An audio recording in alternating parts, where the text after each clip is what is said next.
Halo semuanya, selamat datang kembali di channel Om Andre. Dan kali ini kita berkesempatan untuk mereview sebuah mobil Toyota Kijang Innova unit tahun 2011. Nanti kita akan lihat seperti apa eksterior, interior, dan juga bagian mesinnya. Dan kita akan coba sedikit keliling-keliling di daerah sini. Dan buat teman-teman semua yang baru datang ke channel ini, jangan lupa subscribe channel Om Andre dan juga mampir ke Instagram Om Andre, yang link Instagramnya saya simpan di deskripsi. Buat teman-teman semua, untuk Toyota Kijang Innova tahun 2011 ini sekarang pasarannya bervariatif tergantung kondisi ya. Tapi ada juga untuk yang bermesin diesel Matic ini bisa teman-teman dapatkan dari harga 140 sampai dengan 170 jutaan sih. Itu tergantung kondisi dan juga tergantung daerah mana teman-teman mendapatkan mobil ini. Nah, keunggulan mobil ini tentunya dia irit karena menggunakan bahan bakar solar. Tentunya tenaganya juga cukup besar, dia 2500 cc. Untuk pajaknya sendiri sekarang di angka 3 sampai dengan 4 jutaan ya, teman-teman.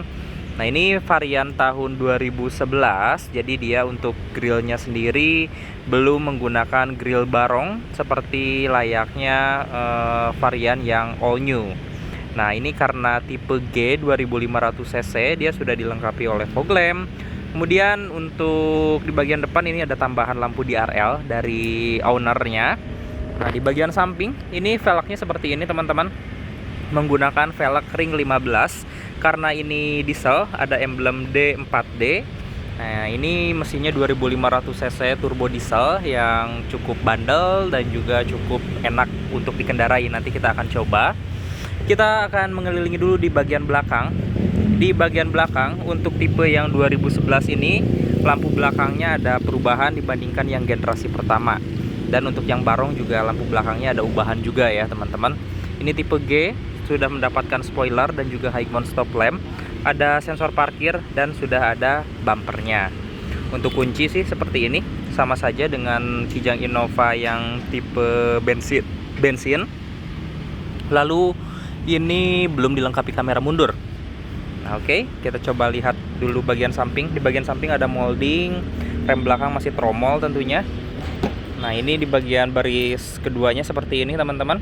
Kita tetap mendapatkan bahan fabric. Ini cukup dirawat dengan baik ya oleh pemiliknya, masih bersih. Dan untuk joknya ini sudah dilapisi oleh bahan kulit. Nah, untuk aslinya itu menggunakan bahan bludru untuk mobil ini. Oke. Dan untuk AC-nya dia sudah ada sampai baris ketiga, jadi tentunya bisa mendinginkan ruangan secara full. Dan untuk pengaturan AC-nya bisa diatur melalui tuas yang ada di tengah-tengah antara baris pertama dan juga baris kedua. Oke, kita coba langsung masuk saja yuk ke baris pertama untuk merasakan bagaimana mobil ini. Ini untuk Innova ini sudah bisa diatur ketinggian kursinya, jadi cukup fleksibel. Di sini ada tempat penyimpanan, speaker juga, power window auto, window lock, dan juga power door lock.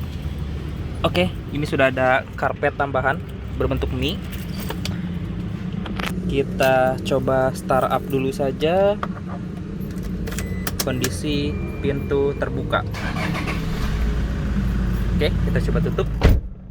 Kita coba nyalakan AC. Pengaturan AC masih manual seperti ini. Arah semburannya bisa ke badan saja ataupun ke badan dan ke kaki.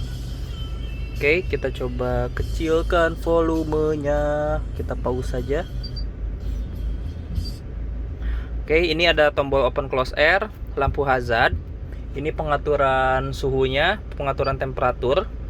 Lalu kalau misalkan teman-teman di bagian bawah ini ada tempat penyimpanan. Ini dipakai buat penyimpanan kartu dan juga ada tempat penyimpanan receh. Ada tombol untuk sensor parkir, power outlet 12 volt, dan ada beberapa dummy tombol. Ini praktis nih, bisa nyimpan botol minuman ataupun antis di saat pandemi seperti ini. Ini ada tuas untuk transmisi otomatisnya, parking brake tentunya manual. Ini sudah di retrim sampai ke bagian armrest ya, jadi cukup nyaman. Dia sudah dilengkapi dengan 2 buah airbag untuk mobil ini. Tapi di sini tidak ada tulisan airbagnya ya? Apa emang yang unit ini belum dilengkapi airbag? Karena di sini juga tidak ada tonjolan airbag. Sepertinya varian yang ini belum dilengkapi airbag ya untuk tipe G ini. Emang Toyota pada zamannya untuk airbag aja agak pelit ya. Tapi sudah dilengkapi oleh Twitter. Ini ada tempat penyimpanan di bagian atas dan juga di bagian bawah. Ada jam digital di sini, dan kalau misalkan teman-teman beli yang tipe V, di sini ada MID-nya juga di bagian tengahnya.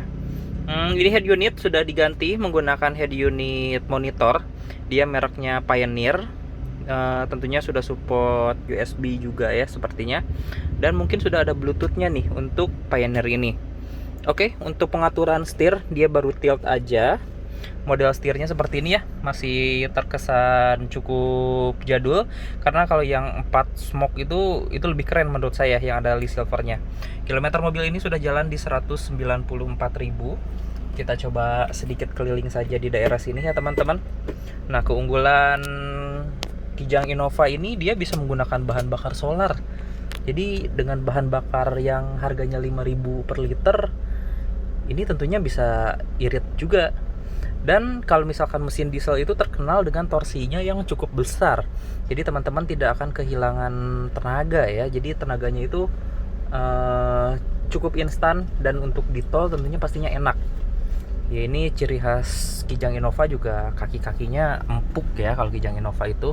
Tapi kalau misalkan konsekuensinya dengan bodi sebesar ini, dan juga ini ruang kabinnya cukup lega, suspensinya empuk, kalau dipakai untuk menikung, mobil ini agak sedikit limbung. Kelemahan dari Kijang Innova ya.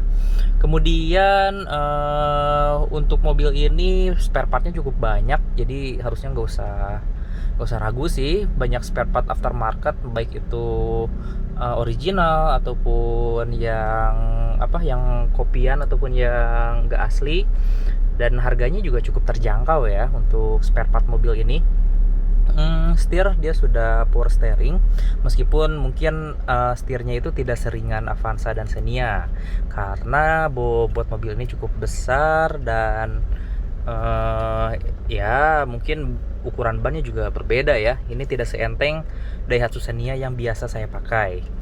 Tapi kalau kaki-kaki sih ini oke. Posisi berkendara juga dia commanding banget, tinggi. Kalau misalkan kita melihat sedan seperti BMW di depan itu kayak pendek gitu. Nah, sebenarnya kalau misalkan basically antara Kijang Innova dan juga Toyota Fortuner itu memiliki basis yang hampir mirip, baik itu dari segi mesin, dari segi sasis, dan juga kaki-kaki.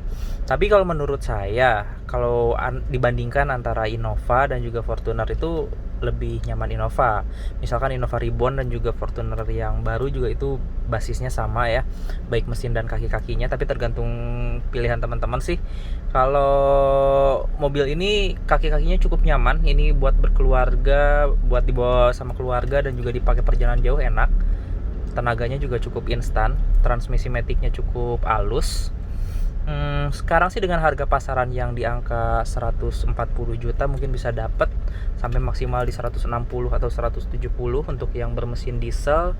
Rasanya mobil ini cukup worth it ya kalau misalkan dimiliki teman-teman di tahun 2020 ini atau di tahun 2021, masih cukup oke. Dan ya yang namanya mesin diesel itu enak sih. Jadi kalau misalkan teman-teman ada budget yang lebih, mendingan beli yang mesin diesel saja daripada yang bermesin bensin.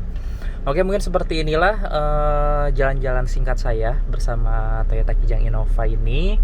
Mudah-mudahan informasi ataupun sharing-sharing yang saya berikan ini bisa bermanfaat buat teman-teman semua ya. Sampai bertemu lagi di video selanjutnya. Sehat selalu dan stay safe ya.